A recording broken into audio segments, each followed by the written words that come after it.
আচ্ছা, তোমাদের মধ্যে একটা কমন প্রশ্ন হচ্ছে ঢাকা সেন্ট্রাল ইউনিভার্সিটিতে সেশন জট আছে কিনা এবং সেশন জট থাকলেও সেটা কেমন। এই ভিডিওতে আমরা সেটা আলোচনা করব। আমরা যতটুকু ঢাকা কলেজ, ঢাকা বদরুন্নেসা কলেজ, তারপর হচ্ছে আমাদের ইডেন কলেজ এবং অন্যান্য কলেজগুলো রয়েছে আমাদের পাশেই, কবি নজরুল সোহরাওয়ার্দী কলেজ, সেই সব শিক্ষার্থীদের কাছ থেকে আমরা যতটুকু জানতে পেরেছি ততটুকুই তোমাদের সাথে শেয়ার করব ইনশাল্লাহ। কেননা আমি জগন্নাথের স্টুডেন্ট, তাদের কাছ থেকে যতটুকু শুনেছি সেই অভিজ্ঞতাই তোমাদের সাথে আলোচনা করব। আচ্ছা, কবি নজরুল সরকারি কলেজের একজন শিক্ষার্থী আমাদেরকে জানালো যে ঢাকা সেন্ট্রাল ইউনিভার্সিটির, বর্তমান তো ইউনিভার্সিটি হয়েছে, এর আগের অবস্থা নাজেহাল। কেননা তাদের অনার্স 4 বছরের অনার্স শেষ করতে করতে দেখা যায় যে 6 বছর, 5.5 বছর লেগে যায়।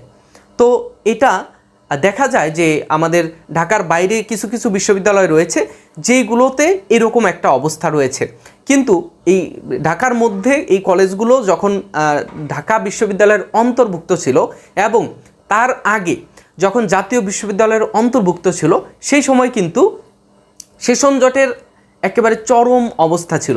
সো এখন ঢাকা সেন্ট্রাল ইউনিভার্সিটি হওয়ার পরে আমরা যতটুকু দেখেছি যে 24-25 শিক্ষাবর্ষের যেই কার্যক্রম আমরা দেখছি, তাতে আমাদের আর টেনশন হওয়ার কোনো প্রয়োজন নাই।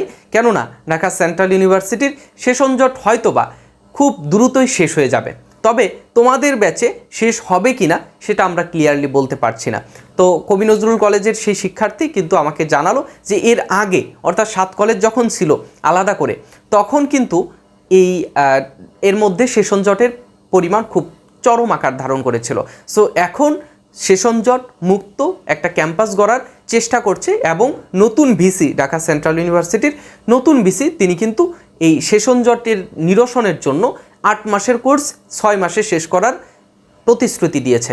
সো তোমরা যারা সেশন জট নিয়ে চিন্তা করছো, আশা করব খুব দ্রুতই সেশন জট শেষ হয়ে যাবে ইনশাল্লাহ।